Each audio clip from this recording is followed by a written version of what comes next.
Yon, kamusta mga boss? Welcome back muli dito sa ating munting channel, Kanto Kwento. Alright. Yon. Pasensya na, medyo madilim ang ano natin. First time ko ganito mag-record ng anong oras na ba ngayon? Ang oras ngayon is 4:37, no? Ang init pala dito sa kwarto na to. So, yon. Maraming salamat nga pala sa mga patuloy na tumatangkilik sa ating mga video at sa mga hindi naman tayo nagugustuhan dyan malay nyo naman balang araw magustuhan nyo rin po ang ating system dito, no? Pasensya na rin sa mga yan, no?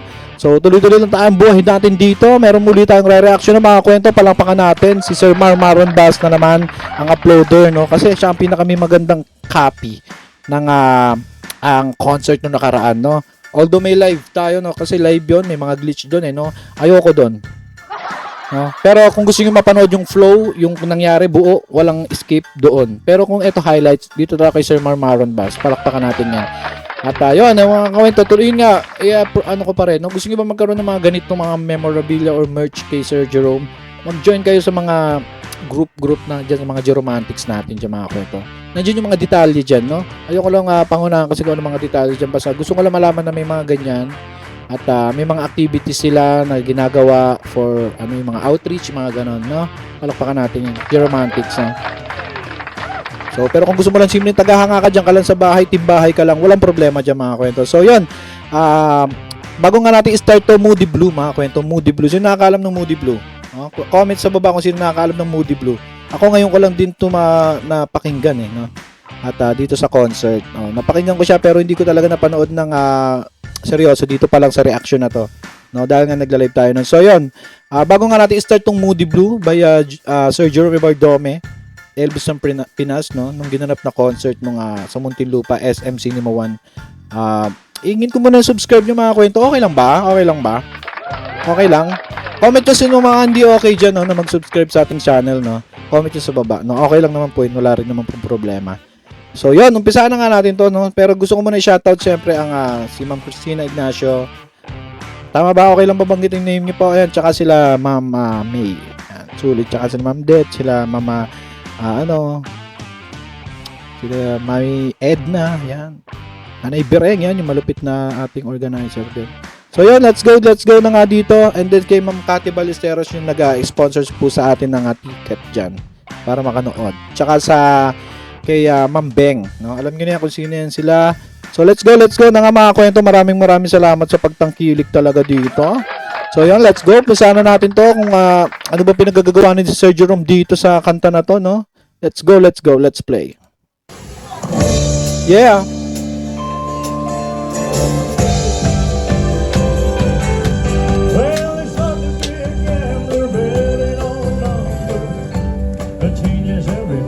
Yeah. When you think you're gonna win, you think just give it in. But fingers only mine. Yeah, it's gonna figure out what she's all about. She's woman through and through. Medyo di ko maintindihan yung lyrics, no? Pero ito, mga kwento, may mga narinig ako dito about sa mga ganyan, no? Mga hindi daw maintindihan yung lyrics, ganto. Huwag isisihin si Sir Jerome dyan, mga kwento, no?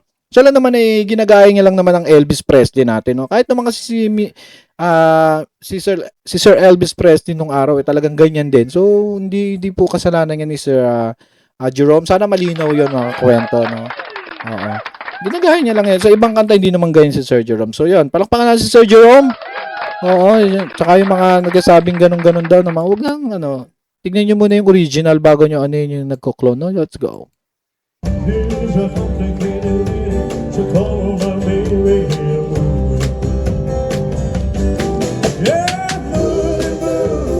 Hey, ay si Mama na, shoutout dito kay Ma'am Nobi, Si Ma'am Nobi to. Tama ba? Tingnan natin. Shoutout kay Ma'am Novi, no? Kung siya man yan or hindi, shoutout, no? Parang kala ko lang siya. Yeah.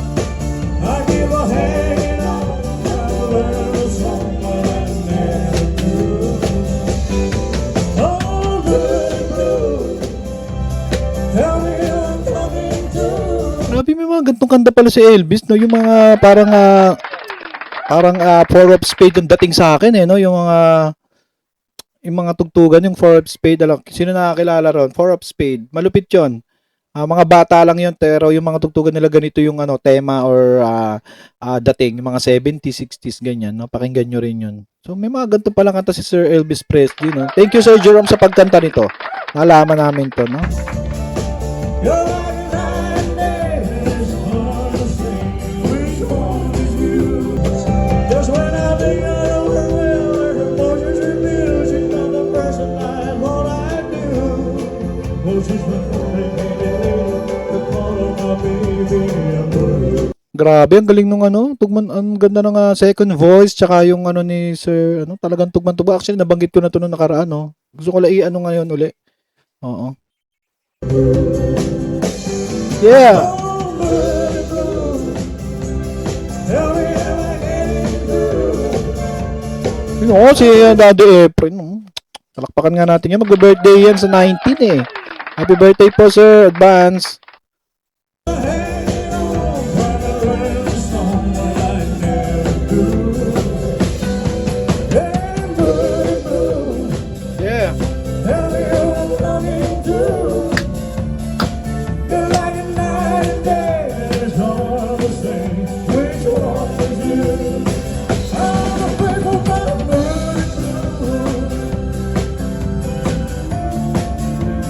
Bagay sa kanya tong ano, yung suot niya rito pink na ano, no, na coat. No, palakpan nga natin yung ano niyan. Nakaisip niyan, no. Ngayon lang ba sinuot ni Sir Jerome yan, o dati pa? Dati pa ba? Comment nyo nga mga kwento kasi first time ko lang siya mapanood ng live. At di ko na matandaan sa mga ibang videos kung nasuot niya na to or bago to, no? Comment nyo mga kwento kung dati pa ba to or ano. Kung ngayon lang dito sa concert, no? Kulay pink. For me, Yeah, for me.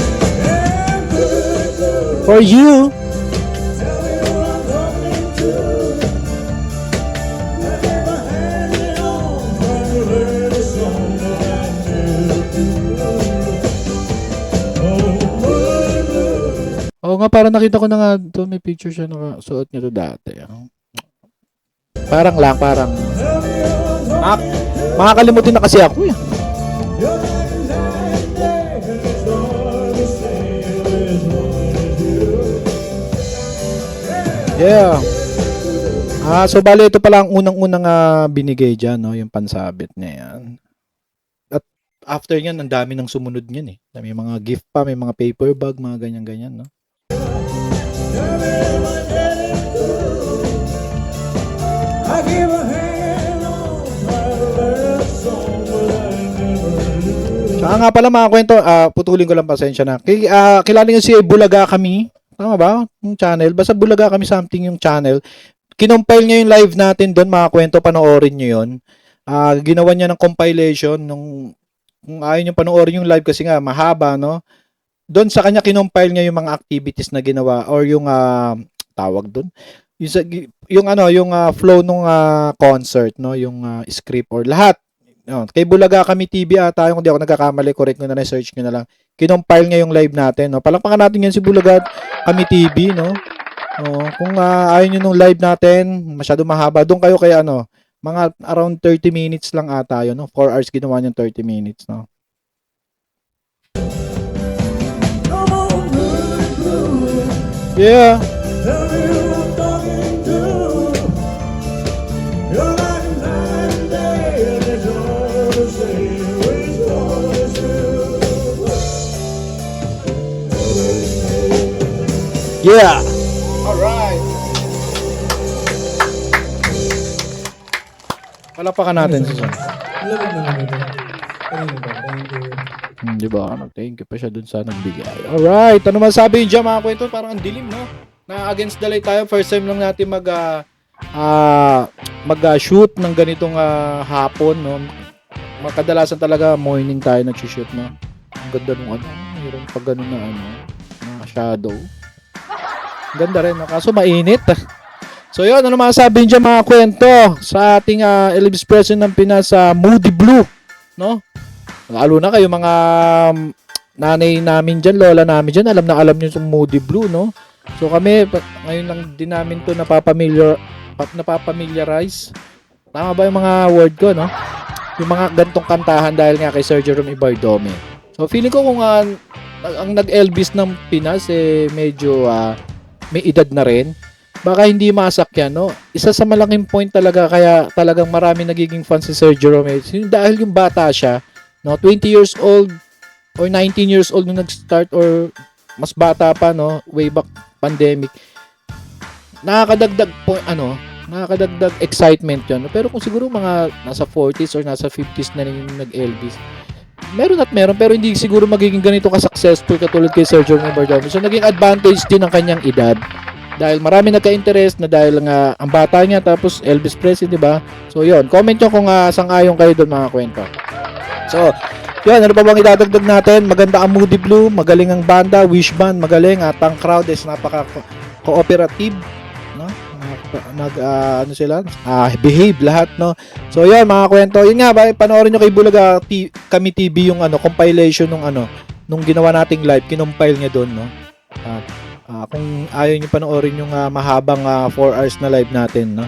So yun mga kwento, subscribe natin lahat ng nagko-content kay Sir Jerome Ibardome at kung talagang tagahanga tayo, i-share natin, no? Share natin sa Facebook o kung saan nyo may gustong i-share, basta i-share nyo lang. No? Yun na lang ang magiging pasasalamat natin sa kanilang nabibigay na entertainment sa atin. Okay lang ba? Okay lang?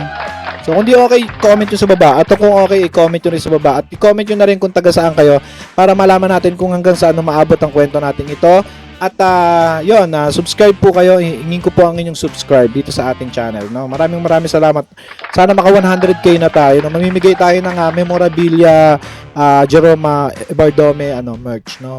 For free lang yun, walang bayad. Pag naka 100k tayo. No? Yeah.